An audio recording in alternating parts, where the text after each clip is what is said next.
Boom! Welcome back to the Final Whistle podcast, people. I am your host, Javon, and this is another episode of the Sideline View.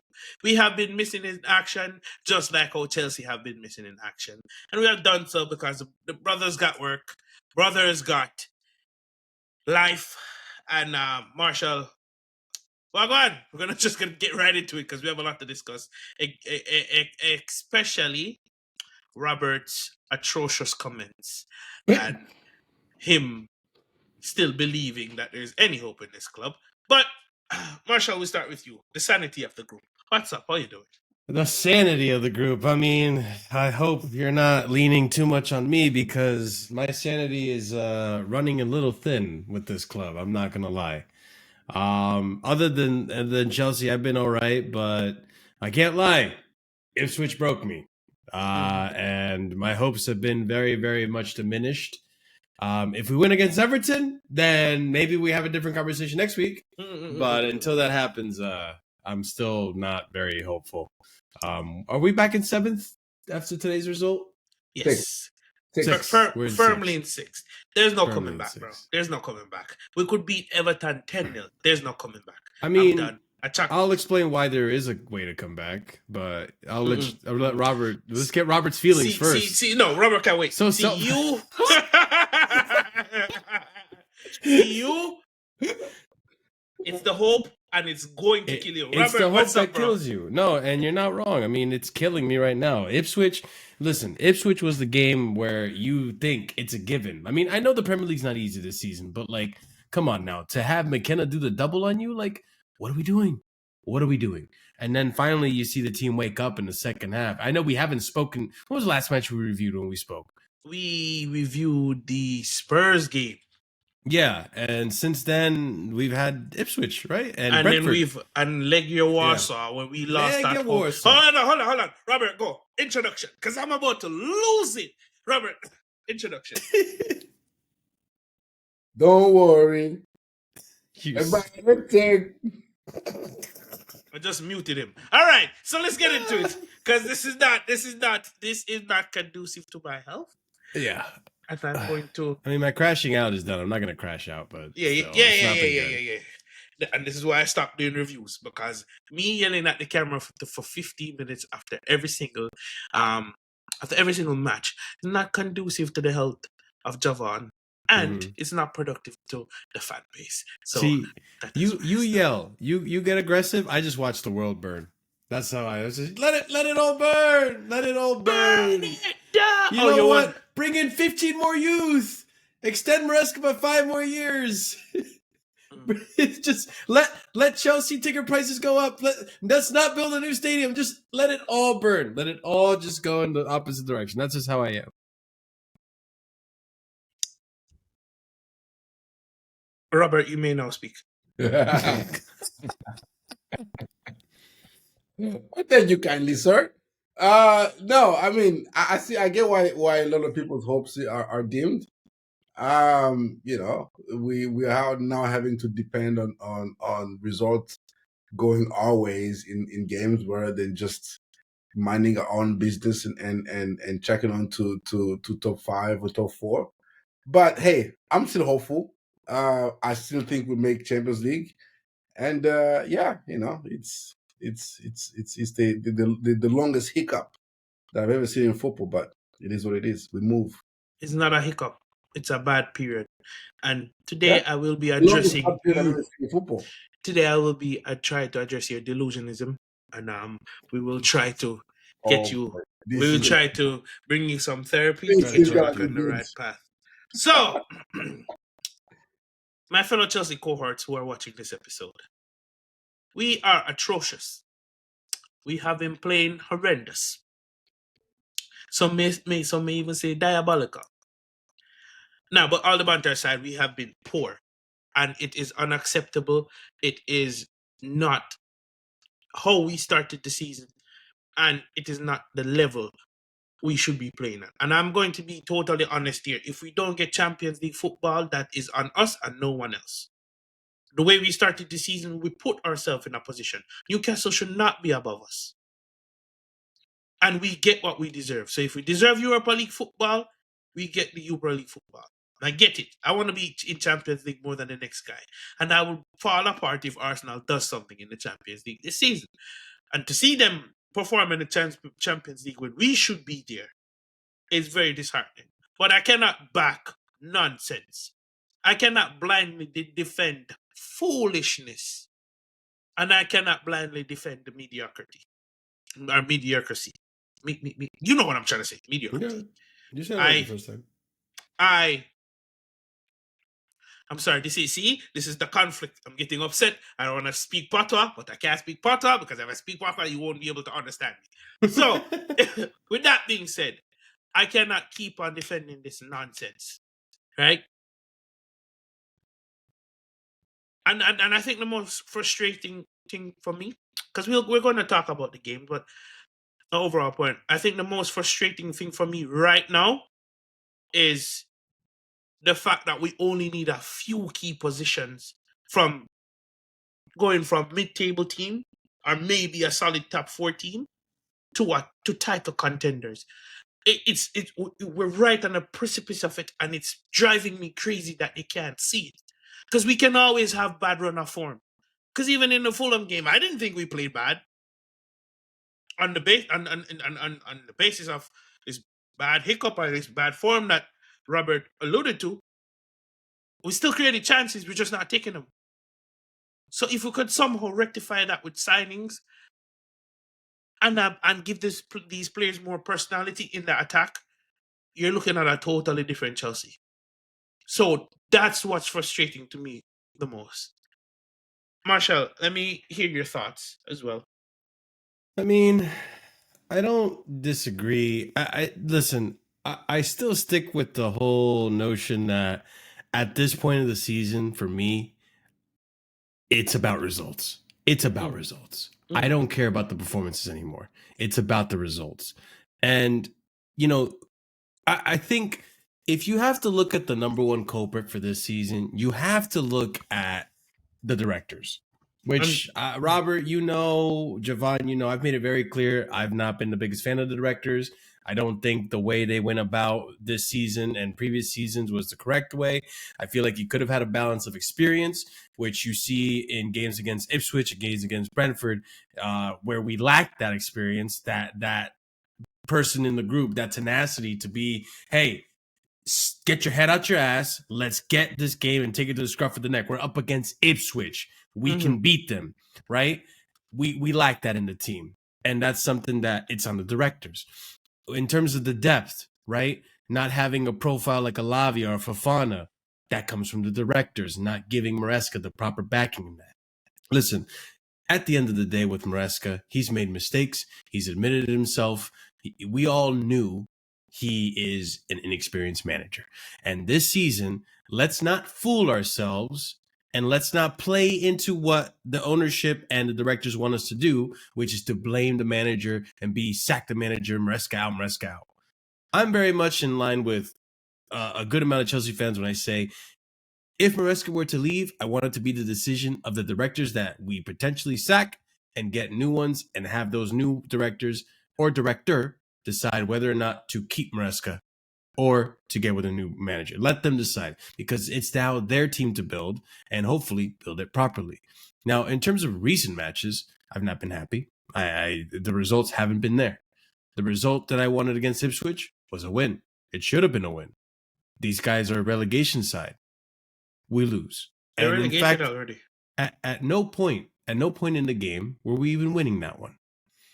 You make some weird decisions, Maresca, I'll admit. There's some weird decisions there that I'm not that crazy about.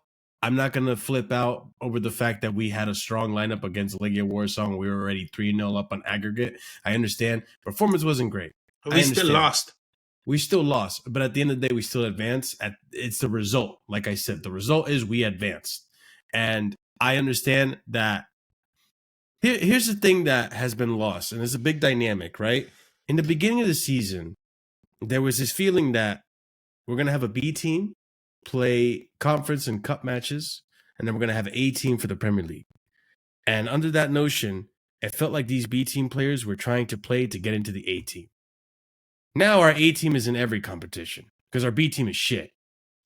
And our B team is shit because in January we sold majority of the people that was competing for a starting, or we got rid of majority of people that was competing for a It's a starting good spot portion in the of 18. that. I think it's a good portion of we just recruited shit in general. And Not even also, get rid of no, quality. I'm not hearing that because at one point in the season, people were saying, "Oh, could easily support Phoenix, could easily." Felix Nkunku isn't started good to slow. either. Let Look me at what he's doing at finish. AC Milan. Let me finish. I'm not talking about. Don't let recency bias stop you from seeing the bigger picture. The bigger picture was if Maresca had integrated Felix in when he had that good patch of form, when Felix was actually doing it, and people, some of the biggest Felix haters were saying, you know what, he's actually bringing a change to this right now, and we can rest Cole from time to time. If Maresca had made that decision, things could have been totally different. So I'm not here. He could be shit in Milan. He's still a body. He's still better than Alakadesi Nkunku. I'm not hearing that, bro. So you have to take some. You see, if Maresca utilized the squad to the fullest potential, and we're still here, then I hear it. But no, he did not. And in January, the sporting directors weakened us. So don't let recency bias or what people are doing elsewhere. When Felix was playing good here, when Nkunku was scoring goals here, everybody and their dog was saying, okay, we do legitimately have an A side and a B side, and if we continue the things, you may just have to give some of the A team players a break to bring in some of the B team players in the lesser games in the Premier League. What did Maresca do when he had a chance to do that in the first cup game? He's had Drewsbury playing as a winger. What? Bro, in that same game, João Felix also played, reminding. Just it's not recency bias. He's not been good all season. I'm not saying he was good all season. I'm saying the patch of form and the time that and when Felix was doing well, you didn't integrate him at all. So if you're not going to utilize a player when he's doing well, you're definitely not going to utilize him when he's doing bad. And on top of that, Felix is a front man. Why was Drewsbury playing as a winger when you could have simply put Felix in a better position to get him into better positions within that game to then uptake his performances and get the best out of Drewsbury in his position? So even in your own examples, that can depict it because it was just nonsense. Again, though, it's an inexperienced manager. It's like, and that cannot be an expect? excuse. That cannot be an excuse when you have the squad you have. I don't But care it's if not it's on Maresca. That's on the directors to assign but him. Maresca has to take some form of responsibility here.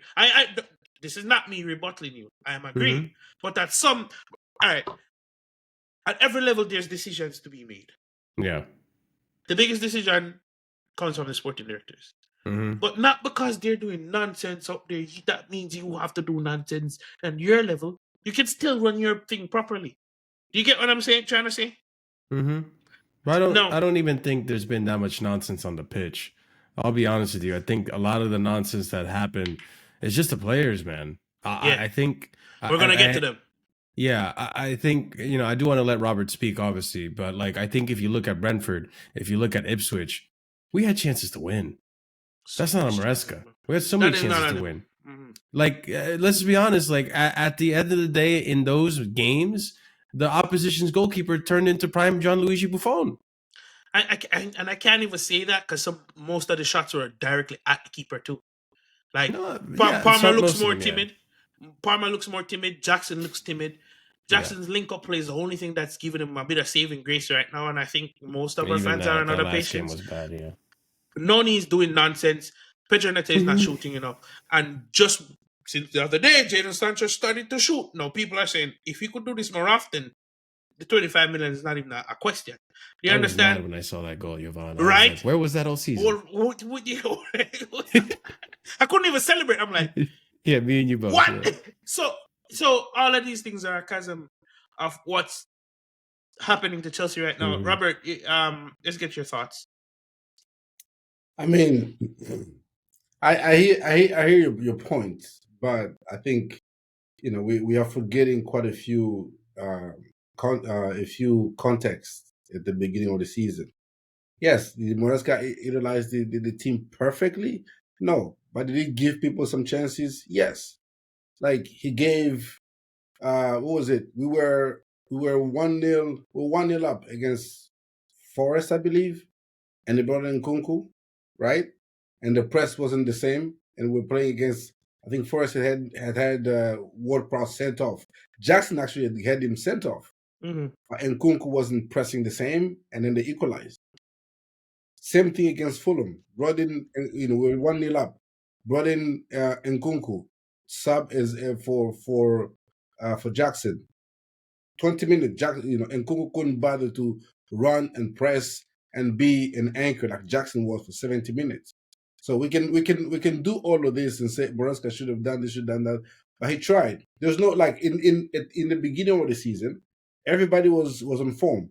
Like, you're not gonna go drop Cole Palmer after score 4 against Brighton, are you? No, I don't care whether Felix deserves it, but Palmer just been there, 4 goals against Brighton. Is he getting benched next year? Everybody's gonna say you're going mad. Jackson, that's a specific scenario, though. There was times in the season when Palmer should have been subbed. No, Jackson and Palmer were on form. Not the entirety of the first half of the season. A lot of times we were calling for Felix to get a chance in the 10th position when Palmer was having a quote-unquote stinker against the Big Six or wasn't performing to the level. Just ask to change something. I've been hot. Don't believe me? Go back and watch my previews at the earlier part of the season and previews. So Felix was performing well in the Conference League, no doubt. He was getting goals in the Conference League, and then I believe that the cup game against Newcastle was very telling. When the B team played, and we got run out the park, no contest whatsoever. And everybody was like, "Oh no, this A team and this B team is nonsense. Should have started the whole first team against Newcastle." Yeah, I think it was the Carabao Cup. The Carabao Cup, right? Yeah. And we played the B team because it was a midweek. We said, okay, this is the actually higher level competition. Now show up. But this is what's frustrating to me, because people are just saying B team. Maresca didn't put out the right B team. What are we talking about? We have 4 wingers. Why is Drewsbury Hall starting at the wing position, bro? What are we doing? Did he start the wing position? Yes, he did, bro. No, it wasn't in every game. It was in midfield. You're missing my point. It's a Carabao Cup game. It's a one-off game.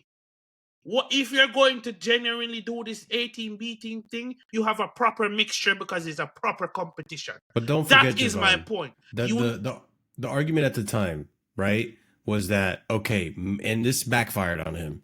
Okay, maybe he's resting his best players to get a result against Man United later in that weekend. Mm-hmm. Okay, even so, why is Drewsbury? We have 4 wingers. At the time we had 2 strikers. Mm-hmm. Why is Drewsbury Hall as a winger against Newcastle of all teams? Why are you picking on Drewsbury Hall? My point, the overall point is we all sat there and said, bro, I'm not picking on Drewsbury Hall. Why is a midfielder playing as a winger when we have options for that position? Mm-hmm. That is my question. Before that game, most Chelsea fans said we should play the A team on the weekend against Newcastle, which we won 2-1, and we should play the B team in the cup. We thought, or everybody thought, maybe Eddie Howe was gonna play his B team as well, but he showed up with the Isaacs and the Isaacs and he pretty showed up with the strongest team. Eddie Howe did, right? So Robert, can I ask a question? So in my mind, Maresca looked at us like this B team is not up for the competition or the Premier League. That game was proof that they were doing fine, scoring hat tricks, getting masterclasses, men of the match against Conference League opposition.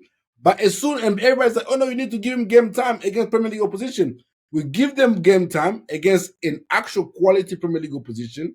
And we didn't even. There was no competition. Listen, Maresca still has some blame to take because you didn't deploy the B team properly. That's like me saying. That's like me saying. In my B team. That's like me saying in my B team. I have people like. How do I do this? That's like me saying in my B team. I have people like Nkunku at the time. I have Messi, Ronaldo, and Beckenbauer in my B team, right? And I'm playing Newcastle. But also in my B team, I have a whole host of different people, right? And I played a whole host of different people, and I played the actual quality that I have in the B team, which is why that quality was trying to get into that A team.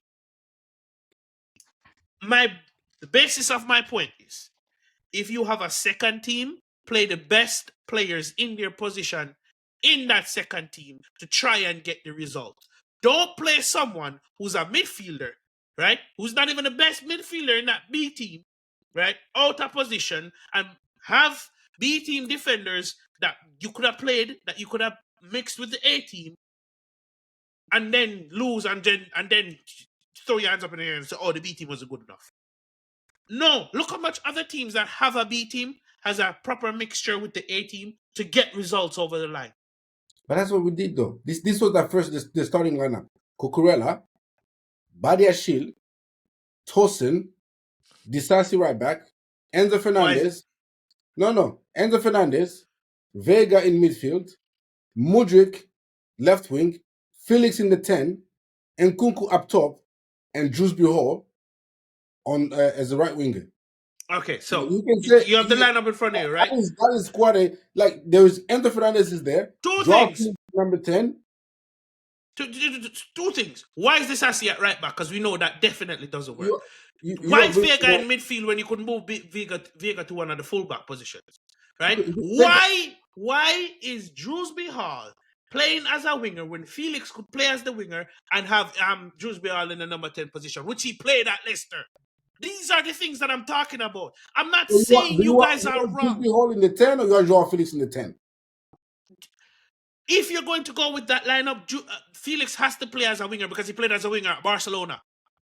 He played out wide at Atletico Madrid. He's more suited for that wide position than the 10 position if you're going to use those two. You're telling me off the ball, Joao Felix in the Maresca system is suited for a wing position. And you're telling me a Drewsbury Hall who has no pace, who doesn't have the capabilities to play up front, is better than Felix in that position. All right. Yes. System, yes. Hold on, though. Marshall, let me hear what you say. I feel like you're both not wrong. I think two things can be right in this situation, right? Like, I think obviously the inexperience of Maresca, this is where things kick in. We saw it with the competitions getting knocked out early in the FA and the Carabao Cup, right? I do agree with Javon. Playing Drewsbury Hall at right wing, playing Axel Disasi at right back, these things are factors that I think does play a part as to why we couldn't get the result against Newcastle, for example. But in the same token, Robert's not wrong either. I think even if you have those players that are out of position, that doesn't excuse the shitty performances from a Joao Felix, from an Nkunku, from Enzo, who actually played that day as well. Let's not forget, Enzo was part of that midfield with Renato Vega, which, say what you want about Renato Vega, the Brentford game where he made his debut at midfield, first half, bad. Second half, great. So he can play the midfield. Badiashile, Tosin, those are defenders. Jurgensen, who we keep defending, and we saw what happened recently in that Legia Warsaw game. There are players there that are good enough to get a result. And right now we're speaking of Newcastle, knowing recency bias, what they're doing now. But before, that same Newcastle was struggling. Horrible. That same Newcastle, Newcastle fans were saying, I think Eddie Howe needs to leave. So they weren't good back then, and we still lost to them. I think it's a combination of both, the managers and the players, and it goes back to what I was saying earlier, right?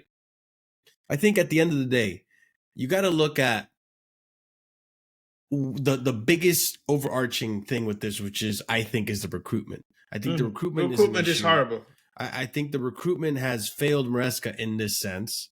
I think, listen, I'm not going to say recruitment's been horrible, but it's also not been great, okay? Because if the recruitment was horrible, we wouldn't have Cole Palmer. We wouldn't have Caicedo, Enzo. Listen, so we wouldn't have the same Cole Palmer that's creating chances and can that's creating the most chances in the league, and we can't capitalize on it for nothing. We wouldn't have the same leaky defense and the same goalkeeper that keeps giving away chances for fun. You telling me horrendous for me is a 4 out of 10. Because if you spend that amount of money and you recruit that amount of set of people, you're going to get some things right. Some of the obvious are going to be right. But again, them coming into the club, them taking over Chelsea, two glaring positions that needed to be fixed. All right.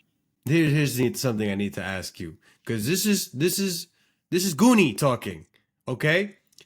In the beginning of the season, were we not praising the recruitment?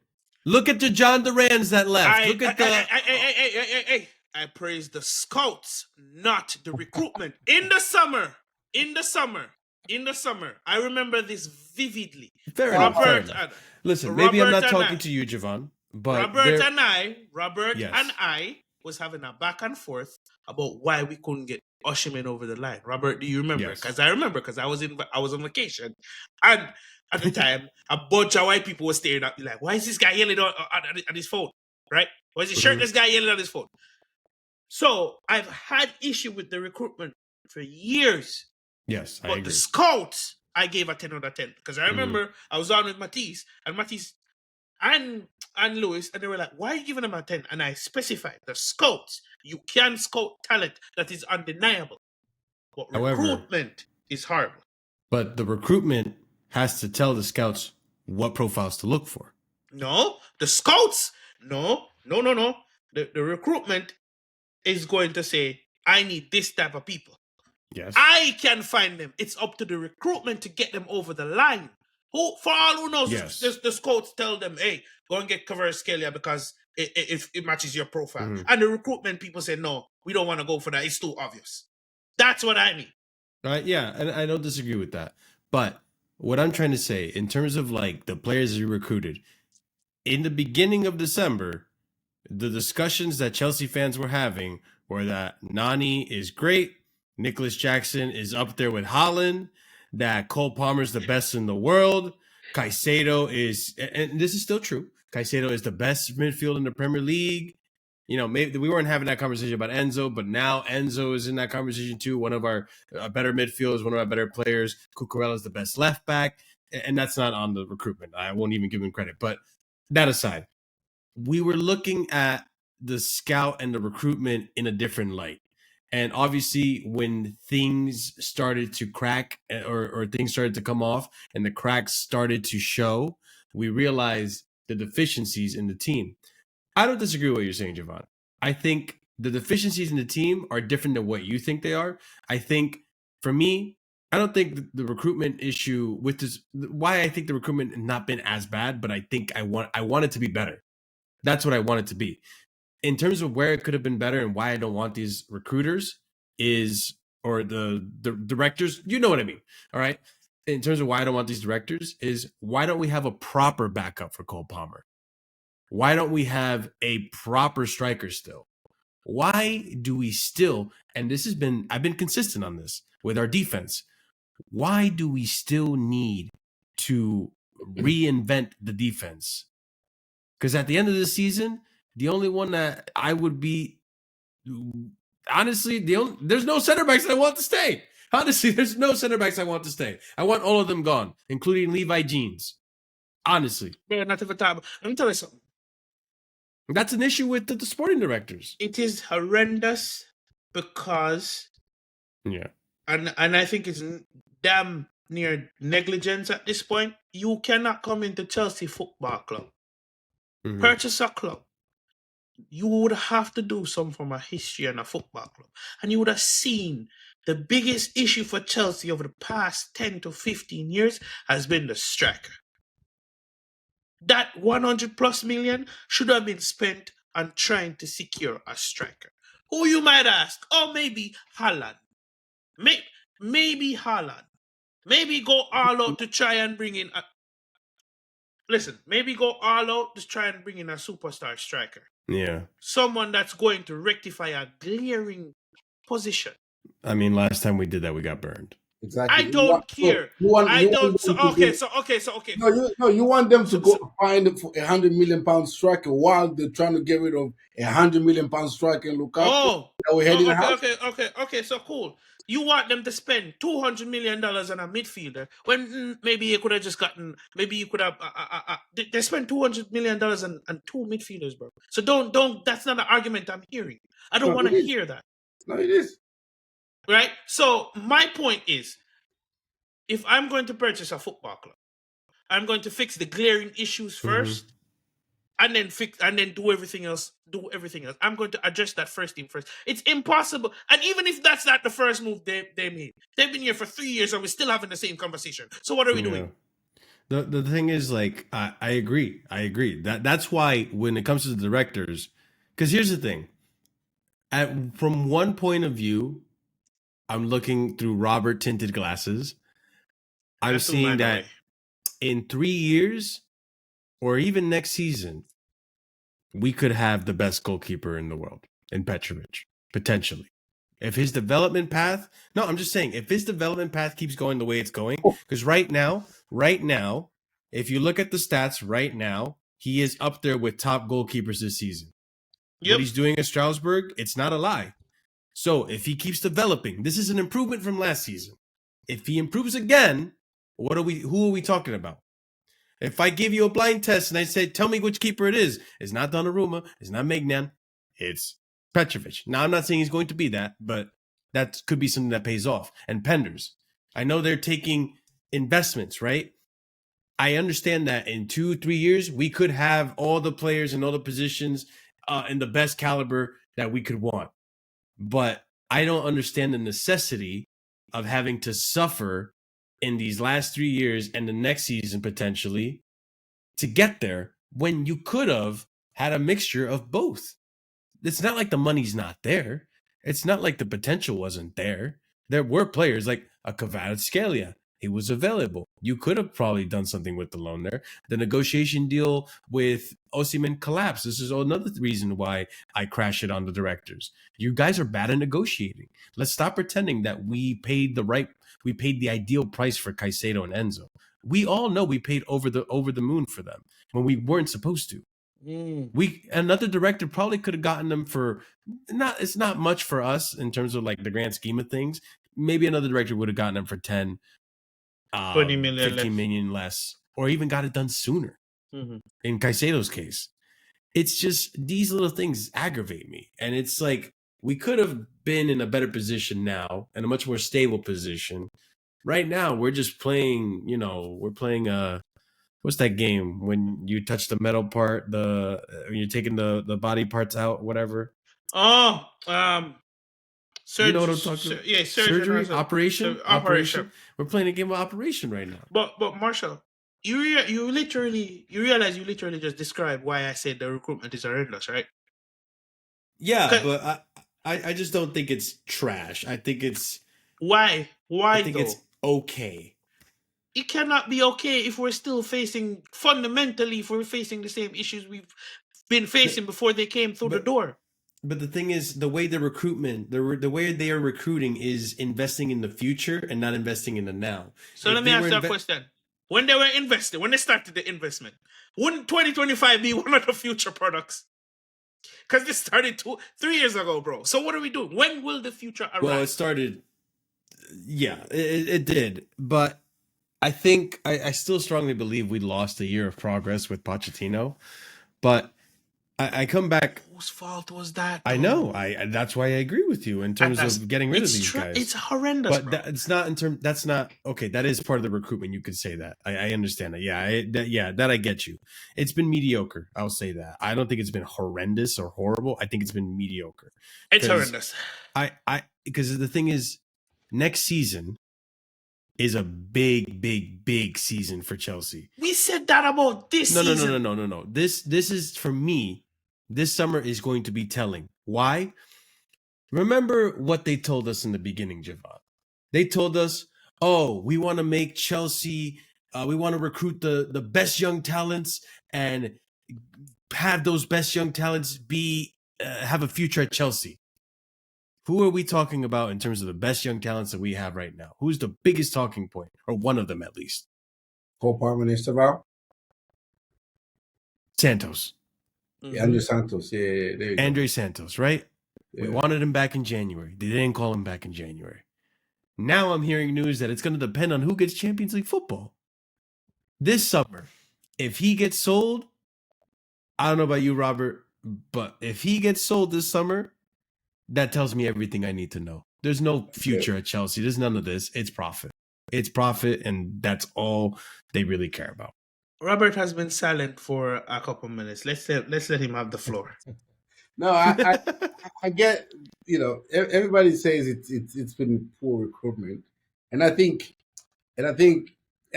understand the point of view, because from a Chelsea point of view, we are used to Big Daddy Roman going and get the best of the best. If they don't work, splash some more. If it doesn't work, splash again. If it doesn't work, do the same thing until it works. Right? We've gone from striker from the Morata to Higuain to, we got Giroud as a backup, to where we got, Timo Werner and Lukaku, all of that. It was buy until, you get the right one. Hopefully we'll get a Costa one time, or we might get a Didier Drogba another time.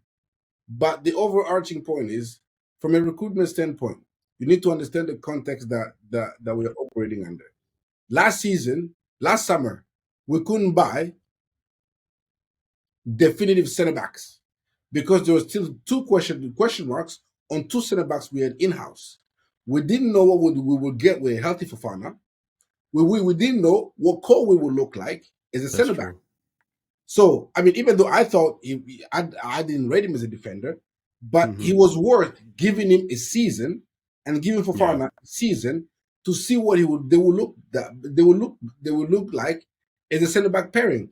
Now that we have seen what they look like, now that we have seen that Fofana can stay fit, now we can make a definitive decision that, you know what, we don't have proper center back in those guys. We can now assess. We can now go on the market and recruit somebody that we deem to be a better center back option. For the striker position, first season, Jackson gets 14 non-penalty goals. Okay? Like, I don't know about you, but I was not ready to say, you know what, just being that on the side and bring Osimhen.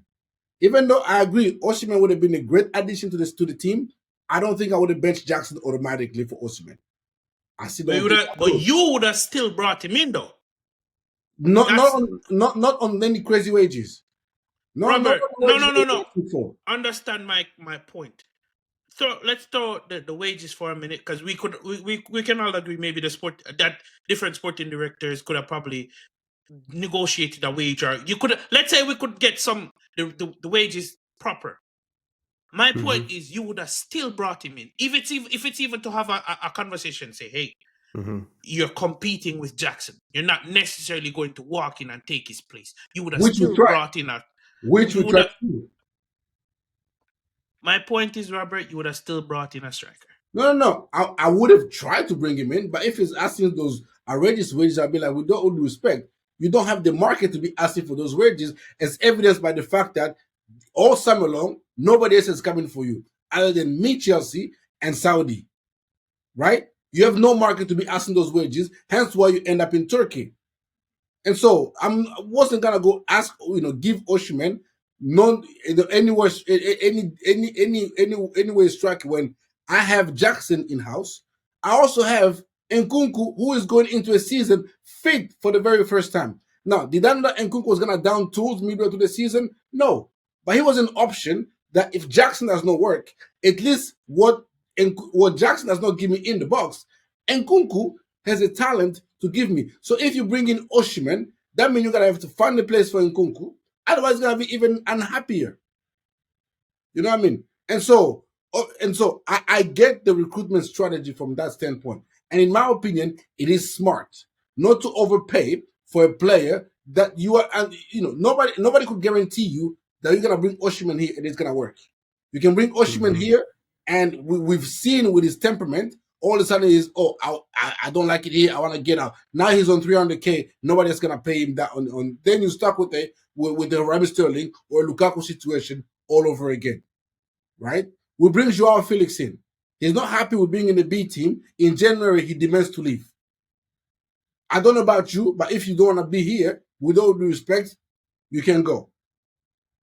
right? Same Nkunku. We can see Nkunku doesn't want to be here. Does any of us, regardless of how talented you rate Nkunku, anybody have any quarrel about Nkunku leaving? No, you don't want to be here.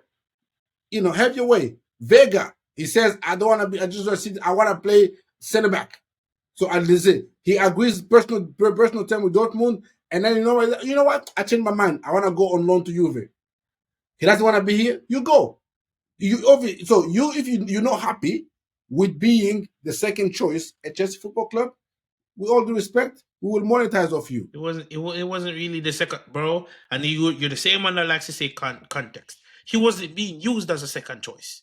When he was supposed to be used as a second choice, who was over there? Playing every conference weekend. No. Thank you. Don't do that, bro. Don't do that. He's not playing every I will always somewhat defend Vega, because you're telling me you brought this man. You had the conversation. You're gonna be your backup left back. You never get used as a backup left back. If anything, you get used as a midfielder before that. And even when you get used as a midfielder, you don't play a bunch of games. And he's a young player. And when he went to Juve, he's playing centre back and he's playing week in, week out. I think actually what happened with Vega is he got called up by Portugal and got played in a centre back. And I believe Martinez, the Portuguese coach, said you will be an option as a centre back for me for 2026 World Cup. So he came back with the idea that my position is to play left centre back. When we recruited him, he said, I can play where? Left back, I can play centre back, I can play midfield. Anywhere the coach wants me to play, I will play there. But okay, but you're still not understanding my point. He wasn't being used. Thank you. Simple and done. He wasn't being used at all. Yeah. Exactly. So if you're telling me I'm going to be a backup for any one of these positions and I never get used as a backup and I'm only 19, 20 years old, of course I'm going to want to leave to go get games somewhere else. What? 6 months? Oh, okay, cool. Yeah. You know what makes me laugh though, Javon? Because the fact that he wasn't playing, I blame that to a bloated squad. And you know who bloated that squad? That's why it's like it all comes back around. But when I say it's horrendous, I'm crazy. No. I think there were good players there, but at the same time, there were some poopy ones. You know what I'm saying? Like we put Maresca in the same situation we put Potter and expected different results. This is what I like. We get. I see Chelsea fans a lot, and this is what annoys me about this fan base. We love putting down what we do and hyping up what others do. Liverpool has bought Chiesa. He's not even eligible for a Premier League medal because he has not played enough games. We are sitting here saying, "Oh, but their recruitment has been elite." Man City, I never said their recruitment. Don't do that, bro. No. Let me finish. They bought 2 centre backs, right? 2 centre backs. Kusanov, couple stinkers, hasn't played since March, right? The other centre back they bought, the Victor Reyes guy, they spent 40 million on, hasn't played a single minute, or has played 1 minute in the. So everybody's sitting here as if like what Chelsea does is out of the norm. It happens everywhere. Real Madrid bought Endrick. How often does he play? They bought when he plays, he scores though. What are you talking about? No, they bought Adegule. How often does he play? Bro, did he just compare us to Real Madrid? Barcelona bought Victor Roque as a young player, right? Didn't give him a single minute. Oh yeah, he hasn't played. Wasn't playing with. So this idea that it's only Chelsea that does this, no, this happens in football all around. It's normal. Like a young player. I see where you're coming from. No, I don't. A young player, Marshall, one of these days, a young player at 19, you should be being allowed to play under the coach. Marshall, one of these days you're going to wake up. I'm not finished. No. Man City did not start playing Nico Riley until we got interested in him in January. Mm-hmm. All of a sudden, he's a difference maker. If Chelsea had never made an inquiry about Nico O'Reilly, he wouldn't be playing for Man City right now. But they were scared of another Copa situation. They play him. Now he's a difference maker, scoring goals for them, keeping them in the championship. So if also say young players, 19 years old, you need to play. No other club guarantees 19-year-old game time. And if you know what's it? You see, let's take a step back here, and let's list out these clubs that he's mentioned, and let's look at where they are respectively in their league table. Would you like to take a gander with me, Marshall? Let's take a Sure. nice gander. Let's pop over to ESPN and let's first. He listed Real Madrid. Gander Right? time. It's a gander time. Real Madrid. So he listed Real Madrid. Real Madrid are currently second in the table, competing for a league title. So that's one, right? Who's Manchester City? Manchester City, whose worst season is still better than our recent best season because they're playing better than us. And because they're above us in the table, right? Who was the other one he lifted? I know. Oh yeah, Liverpool. Liverpool, who will be lifting the Premier League title. Now, let's deconstruct everything he said, right? Robert said these clubs do the same thing. You know why these clubs get away with it, Robert? Because they have quality and experience in that position. Yeah. So Who's what? Real Madrid? I'm going to finish. So because of that, right? Because of them having better players in that position, it now allows those younger players to, hey, I'm going to learn from these better players, and when I get chances to play, they play. Look at the same development of Endrick. Endrick has scored multiple goals this season and has helped Real Madrid out of losing positions. But when Endrick is on the pitch, he's not the sole striker like Nicholas Jackson. He's not the youngest player on the pitch, surrounded by other young players. Liverpool, you want to talk about the Chiesa signing? Cool. That was a bad signing from their part. But at the end of the day, Chiesa wasn't brought in to be an out-and-out starter and to take the reins and to try and be the number one guy at Liverpool. He was brought in as a rotational option at best. Because remember when he came in off an injury. What do we bring Vega in as? Does Renato Vega have the same experience as Chiesa? No. The answer is no. How do we bring him to be an out-and-out starter or as a rotational piece? Was brought in to be a rotational piece. Thank you. Remember, the same context around. You want to use the same context? Chiesa has had an injury-riddled season, and he's just starting No, to he has play not. now. No, Yes, he has not. go and Yes, look at it. He he came in injured. I'm not arguing with this about you. No, he came in not arguing. out of shape. He wasn't fit. That's He it. came in out of shape, and he got injured again. I'm telling you because I roasted someone about this the other day, and I was right. And on top of this, we had a situation where a right back was playing over a left back, and there was nothing wrong with the left back. So it's not the same. We're a team that's young in every facet of it, from the striker all the way back to the goal, back to the manager, young and developmental. Those teams you listed out has quality and experience in every key position out there.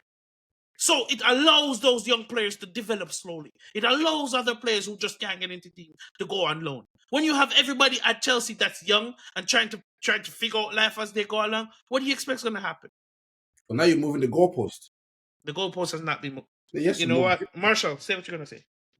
No, I was when you were done with your gander. I was gonna say, listen again. This is a situation where you're both right. It's exactly what Javon said. Really, we're 3 years behind where we ideally need to be in terms of having a pipeline of young players coming in to learn under experienced players. Right now, the inexperienced players we said last season are now becoming experienced. I'm going to say Enzo's in that conversation. Caicedo's in that conversation. Cucurella was already experienced coming into this. I would say there's like maybe that's actually it. Really, we lack it. We do lack experienced players in this team. I'm not saying have a team full of experienced players, but the majority of the team should be experienced players. And right now, Fofana you could put in there too, obviously, Tosin and all that, but they're not good quality enough, and Fofana can't stay fit. But in terms of, the pipeline, that's where I come back at the recruitment and the directors. It could have been done in a way where we could have had all these youth signings. I don't mind Esteval. I don't mind Kendrick Paez. I don't mind Santos. I don't even mind Washington and all these players. What bothers me is that who are they going to learn under? where is the pathway? Where is the focus and the I guess the intention with the first team? And Robert, you're right. I mean, at the end of the day, Chelsea is going to be competitive to get into, right? Like Renato Vega shouldn't be signed and be walking into the first team. I understand that. And I understand we are going to lose players out of frustration for not getting play time. Look at Nkunku. I'm not going to lie to you. I don't care about at this rate. Like, I think we all agree Nkunku can leave. But in the beginning of the season, I didn't care that Nkunku wasn't playing. I wanted Nkunku to play because I thought he was a better striker overall. But why am I going to bench Jackson when he's doing really well for us? There's no reason to bench him. So I didn't care. So this is the Chelsea I want where, listen, if your competition is doing better than you, you're going to have to hold bench. You're going to have to be better. And that is the environment that I want Chelsea to make. And in the beginning of the season, it was there. But it's disappeared because, one, we did get rid of a good portion of the squad. Like Javon said, that is a factor that happened with getting rid of that competition. And two, it turns out the competition wasn't as good as we thought it was. That B team wasn't that great. As much as we want to sit here and talk about João Felix when he was in good form and Nkunku and all this and that, at the end of the day, look what happened. Those players left. Achimpong rose. Tariq George rose. even what's his face? What's his face? Who's the striker? I always forget his name. Shimweka? Shimweka, yeah. Even he's gotten minutes. Even Roxaki has shown us like, oh, okay, you can have a performance. You know, I want to create that competitive environment, but at the same time, you need to create it with players that are experienced that are going to show levels that you need to strive for.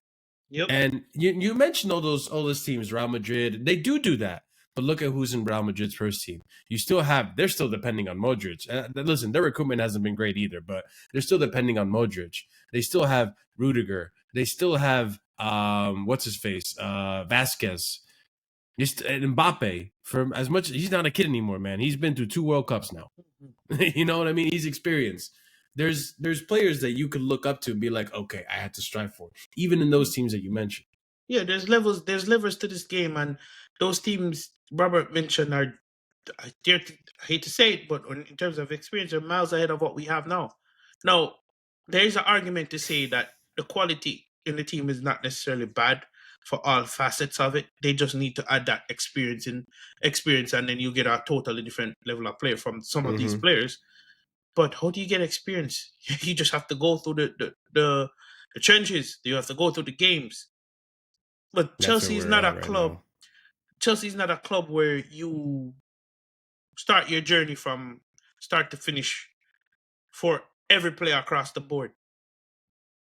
A player like Cole Palmer should walk into this team with his quality and add to it. It shouldn't be okay. Cole Palmer is on a drought. Chelsea's not going to do anything. I mean, to be honest, Javon, it shouldn't be that. Cole Palmer should not have walked into this team. He should have been competing with Raheem Sterling if Raheem Sterling has stepped up, but we didn't do a good job of getting a right striker or winger. And it's everything it's everything in one pot, and none of it tastes good. But that is in part why I have to look at that context. You know, from the recruitment standpoint, the first window that we had under this ownership was who? Koulibaly, experience, highly regarded center back. Raheem Sterling, experience, Premier League winner, been there, done that. We'll never back that signing. No. Yeah, exactly. Well, this is Aubameyang. They signed as some, experienced striker. The manager wanted him. Those are the signings that we brought in. Experienced players, and each and every one of them didn't work out. Koulibaly didn't pan out. Raheem Sterling ran out, was trying to find a way to get rid of him. Aubameyang had to leave. And so I understand from their point of view, said we brought in experience, but unless we know that the experience is actually going to pan out, because experience is going to cost you. We brought Koulibaly in on 300K a week. We brought Raheem Sterling on 325K a week. That's how much experience is going to cost you. If you wanted to bring I saw some reports saying we're interested in Van Dijk. he was gonna cost you 400K a week. If it doesn't work out, you stuck with 400K a week. Yeah, right? no, I understand that, but much like everything in life, there's a balance to it. You don't necessarily have to go down the extreme experience route. You know, again, your scouts, your recruiters, you can go down the experience route. Proper negotiation. Maybe find someone at the end of their contract, or maybe find someone that you can pull away to come to this club. Because I get what Robert is saying. They tried that, but I don't want you to go to two extremes. I don't want you to go strictly to youth because it's better for business, or go strictly to experience because it's better for the team. I'm looking for a mixture of both. Do you understand where I'm coming from? To be honest, we did that summer. We bought Koulibaly, we bought Sterling, we bought Carney, who was young. I think this Andre Santos come that same window. No, In the January window. he came after the sporting We directors. bought Carney, young player. Again, we didn't have a sporting director give me 100K a week, because he was highly regarded talent. Who else did he bring in that summer? We brought I think Fofana, we bought him that summer, right? Yeah, we did. 75, 80 million that summer. We actually bought quite a few players. That's something we're interested in: Kunde and Rafinha and Dembele. Dembele actually, you said, was on a free, but he was gonna cost you an arm and a leg to bring him in, right? Young but experienced, right? That was what Dembele was, because he had been there to Dortmund and Barcelona. But everyone, Rafinha was gonna, maybe it was the one that's gonna be on the cheap side. Kunde was gonna be a pretty penny. So everybody, it was gonna be a costly summer no matter what, if we went to the experience route, right? Mhm. And so I believe they did that and said, you know what? We brought the experience, highly regarded player. Koulibaly is a center back. Raheem Sterling is a winger in the Premier League. We thought maybe Raheem Sterling and Koulibaly may shepherd in the young players we bring in along the way. And he ended up being the flop. And now we're stuck with his contract. Thank God for Saudi for Koulibaly. But guess, We're stuck with Raheem Sterling. And we have to go a different route that we believe is going to work. Because the first one that we tried was experience. End up being a pain in the butt for us so far. We're trying to clean up that mess. and this is still, but even when you go the different road, this is still not working. Because again, they chose to go for those players. I disagree that it's not working. But I believe it is working. You disagree. I disagree because I don't think it's working. You could have still gone and spend that 300K and identify a different person that would have worked out.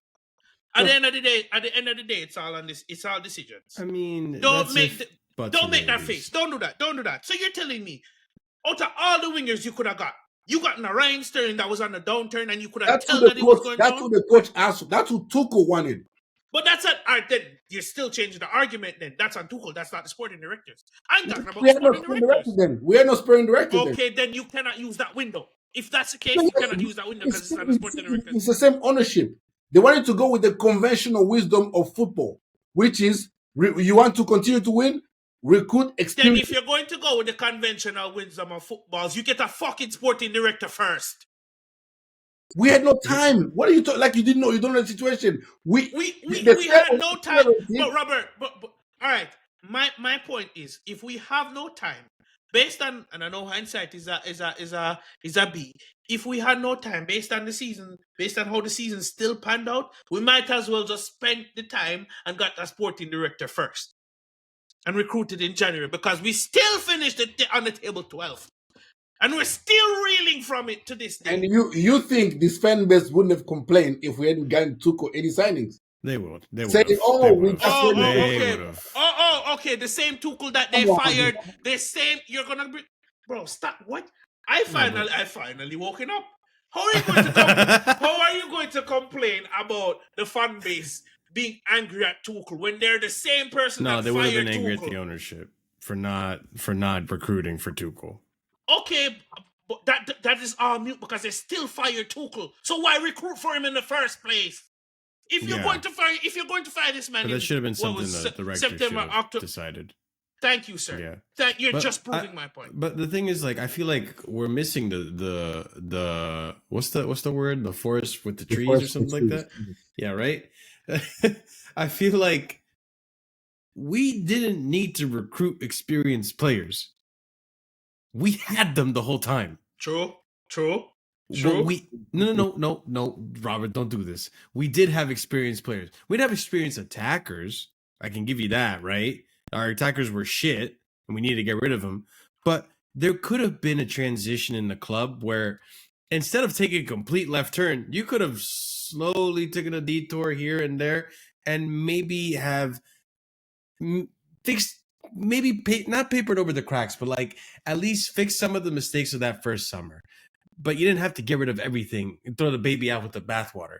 Like, I wouldn't have minded if Ruben Loftus-Cheek had stayed another season or 2 seasons. I really genuinely don't. Loftus-Cheek. I'm not saying he's the answer, Robert, but I'm just saying he's a player that understands the club, understands the standards, so on and so forth, and he could give you a good game and a shift here and there. I know he wasn't always available. He was on decent wages, but you could eat those wages. I mean, you were eating the wages of Lukaku at the time either. You could have eaten the wages for an extra season or two. Jorginho. It wouldn't even have been an extra season, bro. Remember, we were running out of time for the summer transfer window. You're telling me between September, and I'm gonna let you finish. It's really quick. You're gonna tell me between September and December you couldn't find a sporting director, and you found that in the same time in the January. You get what I'm trying to say? That's again, maybe they could have, maybe they couldn't have. I that's a lot of hypotheticals, and it's a lot of hypotheticals. We can sit here and pretend that a director was there, and we hired what's his face that's at United right now, Christopher Vivell, and then he just left out of nowhere. Like, things just don't always plan out the way they're supposed to. You know what I'm saying? So I also feel like we did have, like, Jorginho. Jorginho could have stayed an extra season. We could have extended it. Even recently with Thiago Silva, I wouldn't have minded if Thiago Silva stayed another season, as long as you don't abuse and use him every game, because he's not the answer.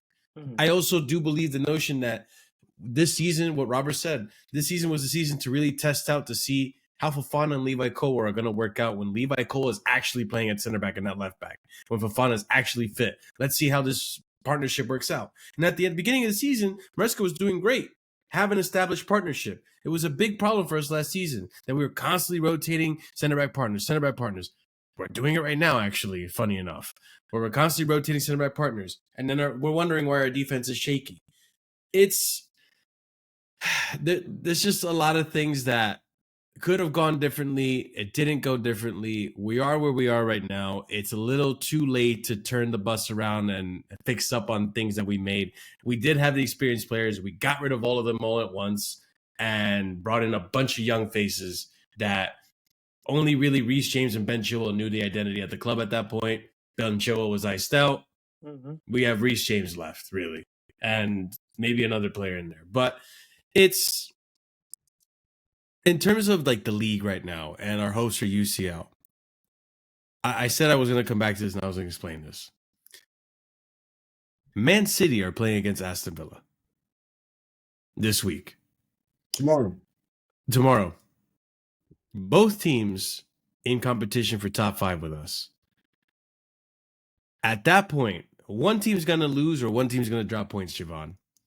If either team drops points and we win against Everton, we're back in it.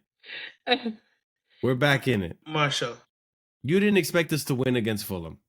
Marshall, do you realize what you're saying to me in your statement? Mm-hmm. You're saying to me... even Siri disagrees with you, bro. That was Alexa. First of all, you got it wrong. Alexa. The reason why I can't fully resonate with you on that is because you're asking us to take care of business. And I cannot fully trust us to take care of business at home against Everton based on what happened against Ipswich. Let's say we had one against Ipswich, one against Fulham, and one against Brentford. Then I'm coming into this game. Everton, next, time for the hard fixtures. I was looking at it today. There's 5 games left in the season. To get to 73 or 72 points, we need to win all 5. I cannot visualize where we're going to pick up points. The optimist in me says we're going to beat Everton. I don't see us beating Liverpool. We better be United because that's a non-negotiable for me. But then Forest are competing for top 4 as well. I don't think we'll make top 4. Here's something. But then, I'm sorry. I was gonna say I'm going to stick true to my guns.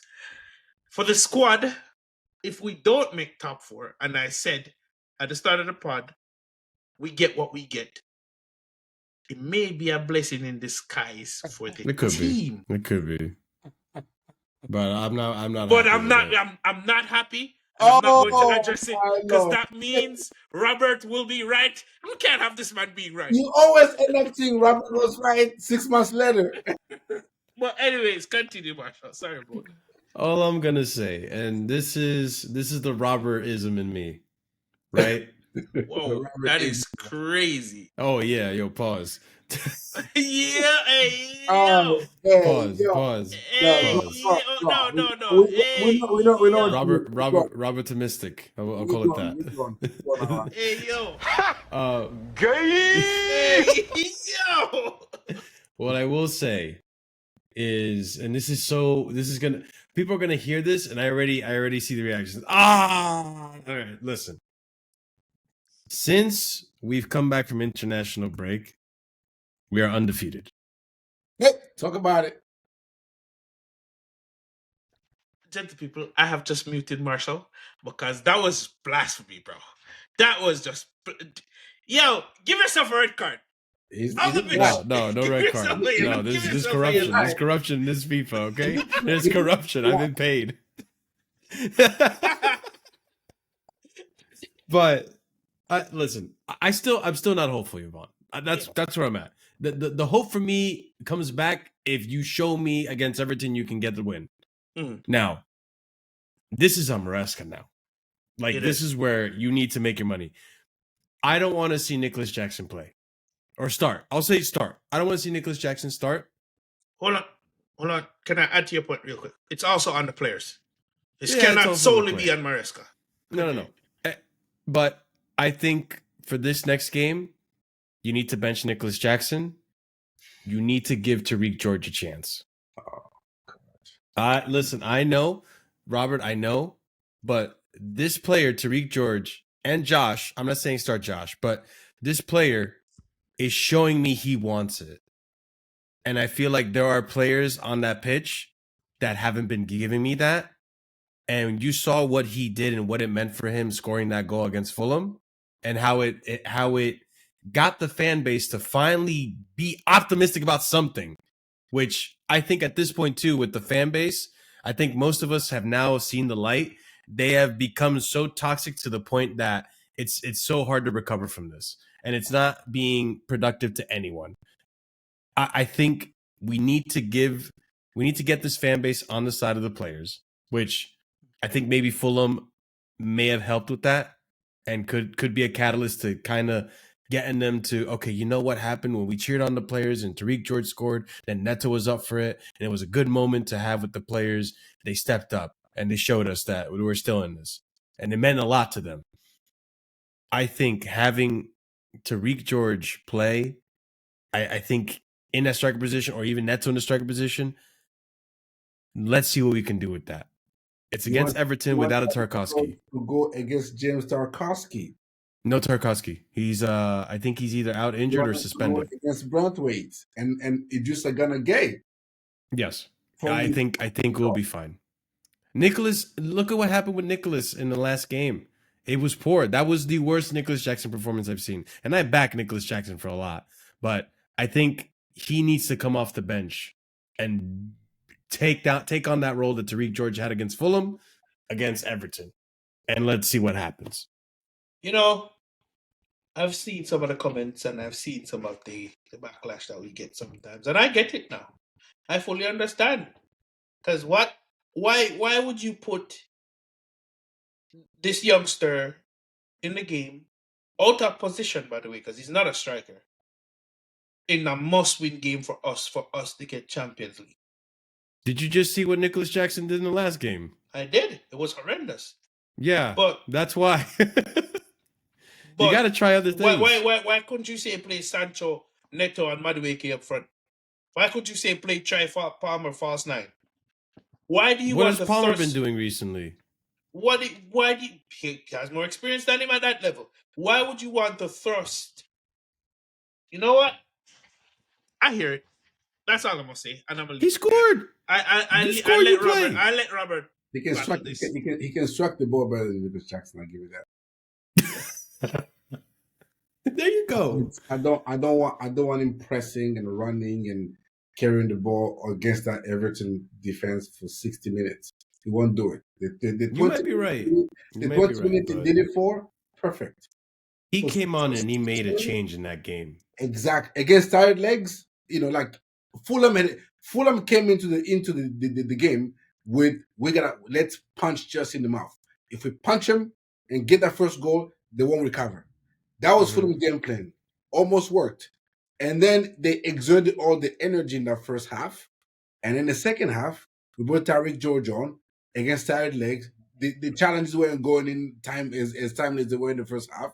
The blocks weren't happening as much as often as it did. And they were tired and dead on the legs. They weren't pressing us anymore. They weren't running as much. And Tariq George and Neto found more spaces in and around the box. You start Tariq George like that with an energetic Everton defense and midfield, he's gonna sink. He's gonna sink. Now bring him on with 20 minutes to go after they've run and they're exhausted. I'm all for it. But yeah, even if Jackson doesn't give you anything, just let he play. To be honest, he played a part into tiring those legs for Fulham. Because he ran around. He didn't do much, but he ran, made runs and all that stuff. And so you gotta give him credit. But to the overall bigger picture, I'm still hopeful that we'll make top 4. And with all these things that we're saying about Maresca, people don't rate him, the squad that we have, and all this. We've been our 2 best players, our 2 best attackers are in the longest goal drought that you possibly ever see. But if even with all that, we still have the 5th best attack in the league, scored the 5th most goals in the league this season, and we got the 4th best defense in the league with defenders that none of us rate. We don't rate the center backs, and most of you lot don't rate the goalkeeper. You call our goalkeeper the worst goalkeeper in the league. Our center back pairing, probably some people consider the worst in the league. And with that, Maresca has managed to make that defense the 4th best in the league after Liverpool, Arsenal, and Forest. Imagine where we'd be if we had better players in those positions. Exactly what they see. There you go. And that's why everybody that says sack Maresca, I'm like, you just playing to Twitter, to Twitter violence. I agree with Robert. For me, me too. For me, to an extent. bring in 2 proper center backs, right? 2 proper center backs. You bring in a striker, a goal scoring winger, and the addition of Andres Santos, Estevan, Kendry Paez, and all that. The 2 center backs pairing. For me, you bring like Ohoysen and Murillo, or Ohoysen and Hato, or Branthwaite even. Like the defense will increase exponentially, right? And you bring in a Delap to be a competitor for Jackson. You bring in a goal scoring winger, and you bring the Esteval is there to supplement, and Kendry Paez is there to supplement, to add a couple GAs here and there. Another year of Enzo Fernandez and Caicedo midfield, more chemistry built. Andrew Santos implemented in it, also a goal threat. All of that bringing next season. So when people tells me that this project is not going anywhere, it's like I think we were just stuck in the Chelsea of old. Like if a season we're not up there. Our rivals are not fearful of us. It's a dead season. I'm not saying we're having the best season as we've hoped when we were here in December, but to say that Maresca as a battle coach has failed, he doesn't know what he's doing with the 5th best attack and the 4th best defense, considering the players that we have and how crap we're talking about our players, right? how crap they are from an attacking standpoint, Cole Palmer and Jackson, the center back and the goalkeeper, is still get a defense as the fourth best in this league. Bro, that's a feast in itself. That's a feat in itself. So they deserve credit, and they're backing in the summer, and then we go into next season with better player in these positions. And I think we're an even scarier team next season. I'll be honest. I hope you're right, Robert. The only change I would make to that, I would probably take Jackson out the firing line as a striker, play him out as a left winger, play him in his natural position. I don't mind him as a striker, just as long as he has competition. Like if Jackson is not firing now, we can't. Like Nkunku is not an option. Like, he's not firing, and you bring on a Delap. There's no loss. Yeah, I don't. Jackson sit on the bench for a little bit. Bring the Delap on. You know what I mean? I don't mind him as a striker. You guys both played ball, and you guys both been coaches. Like when you look at the physicality that he has, like he has what it takes to be a striker. He just needs to improve on his striking technique and be more clinical. Like we can say he played left wing and left mid at Villarreal all we want, but when you look at the profile of the player and what he can do on and off the ball, like there is a striker in there. He can play a striker. But he's just not it right now. I'm just at the point where Delap is only $30 million. You can spend the $30 million. I don't mind Delap. And if you shoot the ball, and if you're serious, you can go out and get another striker for 60. I would get OC. The only issue is it would just be the wages. Yeah. For context, I mean, pandemic was yesterday. When we were winning the Champions League, Jackson was playing in the streets of Senegal. Like he's been playing organized football for 4 years. Like, let's give him some grace, right? He didn't have the academy from 8 years old like Delap has with Man City and the formation and all this.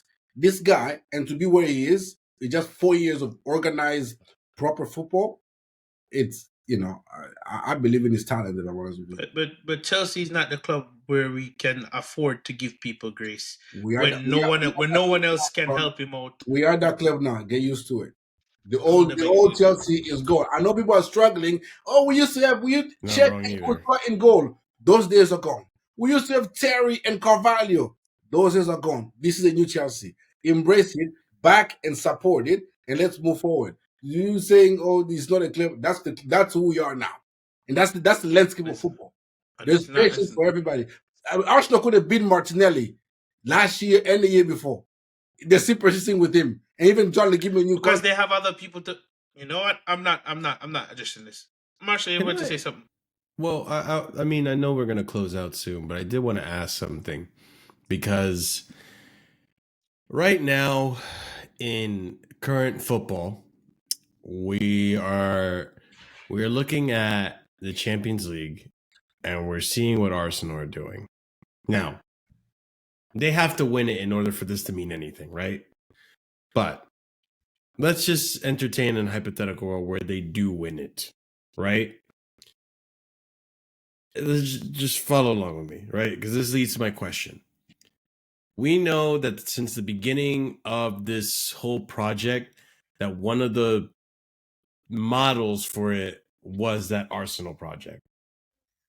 I know it's taken 5 years for them to get to that point if they were to win the Champions League. 6. But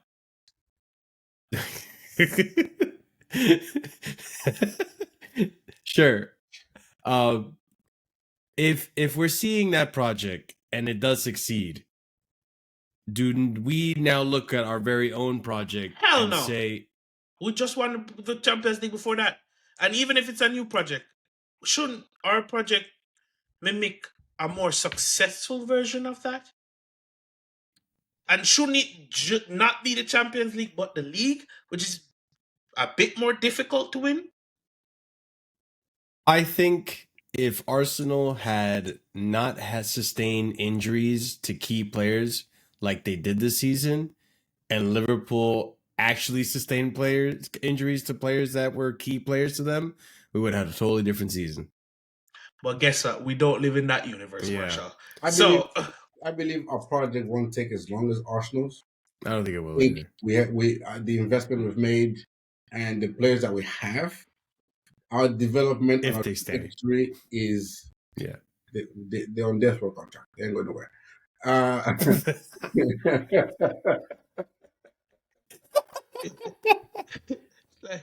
like, calm down. Did you Ain't see their nobody contrast? leaving. We're here to stay. you don't leave it. You ain't going nowhere. You're here. I think for us, we're just missing a few key pieces that we've been arguing about and jostling about. We get those pieces, we'll be fine. See, we all Striker. agree. See, we all agree. We agree. We're on the right path. We just need the additions that need to be made in the summer, and we're cooking. But the argument is, will we make those Yeah. additions? That's the biggest concern. You know, You're wearing if we make Javon down. I'm additions, looking at then we Javon's can face. He's really- ready to smack you, Robert. Listen, I think center back, goalkeeper, and striker. Those are the ones that need to be addressed. I in think the summer. striker, center back. We have Petrovic. Let's use Petrovic. No, I don't but even disagree with that, to be honest. Sure. I think hear me out. I think Hoysen, Murillo, Delap, Garnacho, we're cooking. Thank you for joining me on the Final Uso Please. podcast. Please remember to like, share, comment, subscribe. Catch the next episode. Catch the next Viva episode Garnacho! from Viva Garnacho! Running. catch the next episode from the channel. I'll be dropping an episode with Goonie with a bit more logic. And yeah. Please remember to like, share, comment, subscribe, and peace. Bless up, people. They're back here again. Yeah, man.